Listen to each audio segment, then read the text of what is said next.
अगर कोई आपका नाम अगर पूछने के लिए आए, वैसे पदाधिकारी को एकदम गेट पे बंद कर दीजिएगा, ताला मार दीजिएगा। बिहार विधानसभा चुनाव के बाद अब अगला चुनावी रण पश्चिम बंगाल में होना है। यहां अगले साल चुनाव है। इससे पहले यहां मतदाता सूची के विशेष गहन पुनरीक्षण यानी कि SIR का मुद्दा गरमाया है। तृणमूल कांग्रेस इस प्रक्रिया से सहमत नहीं है। वह लगातार टकराव की मुद्रा में है। इल्जाम है और कई सवाल भी।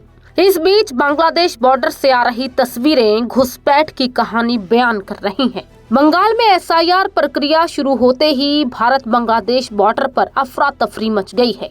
अवैध रूप से रह रहे कई लोग बेतहाशा सरहद की ओर लौट रहे हैं। हाकिमपुर समेत कई चेक पोस्ट पर महिलाओं बच्चों की भीड़ जमा है। BSF लगातार रोककर पूछताछ कर रही है, जबकि कई परिवार बिना दस्तावेज बांग्लादेश वापस जाने की कोशिश में घंटों सड़क पर बैठे दिख रहे हैं। हकीमपुर बॉर्डर आउटपोस्ट पर यह सिलसिला पिछले कई दिनों से चल रहा है। सीमा सुरक्षा बल और स्थानीय पुलिस के अनुसार पिछले 2 सप्ताह से हजारों लोग सीमा पार कर चुके हैं, जबकि कई गांवों में घर और झुग्गियां लगभग खाली हो चुकी हैं। पश्चिम बंगाल के सीमा इलाकों से पकड़ में आए या लौटते हुए कई प्रवासियों ने कहा कि उनके पास पहचान पत्र नहीं है, कागज नहीं है, वो बच नहीं पाएंगे इसलिए लौट रहे हैं। कुछ ने कहा हमारे पास नकली कागज है, वह पकड़ में आ जाएंगे। सोशल मीडिया और अवैध प्रवासियों के WhatsApp ग्रुप में भी यह संदेश तेजी से फैलाया जा रहा है कि SIR में सब अवैध प्रवासी पकड़े जाएंगे। रजिस्ट्रेशन नहीं होने, दस्तावेज न होने या पहचान पत्र में असंगति होने पर डिटेंशन कैंप भेजे जाने का डर भी है। बंगाल में SIR का विरोध हो रहा है। न सिर्फ सियासी नेता बल्कि लोग भी इसका विरोध कर रहे हैं और सड़कों पर हैं। ममता बनर्जी SIR को NRC से जोड़कर देख रही हैं।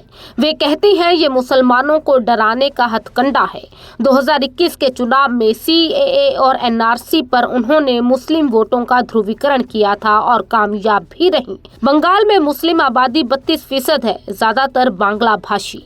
अब SIR को वे सियासी हथियार बना रही हैं। BLO की मौत का भी जिक्र कर रही हैं।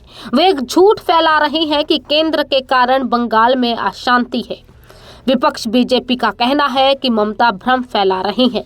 BJP के दिग्गज नेता पश्चिम बंगाल में TMC द्वारा SIR के विरोध पर भाजपा सांसद रवि किशन ने कहा वे विरोध इसलिए कर रहे हैं क्योंकि वहां सबसे ज्यादा फर्जी वोटर हैं, वहां बांग्लादेशी ज्यादा है। वहाँ सबसे ज्यादा बोगस वोटर है, इसलिए उन लोग विरोध कर रहे हैं। वहाँ सारे बांग्लादेशी ज्यादा है। मैं बात आप बता रहा हूँ, जो जितना डर रहा है कोई कुछ किया होगा तभी डर रहा, कहाँ डर रही है उनको नहीं, उनको इसको ट्रांसपेरेंसी के साथ करना चाहिए। 65 लाख बोगस वोटर बिहार में निकले, वहां पे भी निकलेंगे। पश्चिम बंगाल में इस वक्त भगदड़ जैसे हालात हैं। बांग्लादेश बॉर्डर पर भीड़ इकट्ठा हो गई है। शहर शहर गांव-गांव से लोग वापस अपने घर जाना चाहते हैं। ये वो लोग हैं जो कभी बांग्लादेश बॉर्डर पार करके बंगाल आए थे और तब से यहीं बसे हुए हैं। इनके पास हिंदुस्तान के कोई भी डॉक्यूमेंट्स नहीं है। फिलहाल अभी बंगाल में अशांति है, राजनीति चरम पर है। चुनाव आते आते क्या क्या तस्वीर दिखेंगी ये देखना होगा।